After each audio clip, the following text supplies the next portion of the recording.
একজন সৌদি আরব প্রবাসী জীবন যুদ্ধে হেরে সে না ফেরার দেশে চলে গেছে।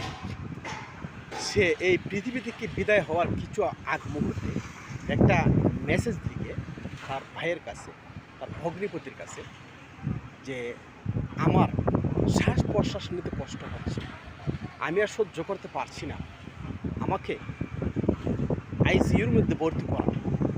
তার শেষ কথা। কিন্তু তাকে আইসিইউর মধ্যে ভর্তি করা হয়েছে, তাকে ভালো স্টেটমেন্ট দেওয়া হচ্ছে। এরপরও সে জীবনযুদ্ধে হেরে গেল, না ফেরার দেশে চলে গেল। আর এই প্রবাসী লাশ সৌদি আরব থেকে বাংলাদেশে চলে আসে। কী নির্মমতা! আসলে আমরা মৃত্যুর কাছে যে হেরে যাই, বারবার আমরা মৃত্যুর কাছে হেরে গেছি। আর মৃত্যুর কাছে হেরে যাওয়াই আমাদের জন্য, আমরা কেউ ওই মৃত্যু থেকে রেহাই পাবো না।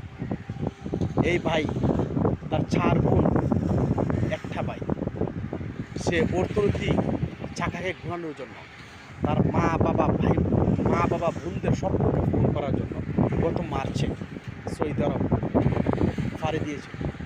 কিন্তু ভাগ্যর কি নির্মমতা, সে হেরে গেছে, জীবন যুদ্ধে হেরে গেছে। এভাবে শত শত প্রবাসীরা তার জীবন যুদ্ধে হেরে যাচ্ছে মৃত্যুর কাছে।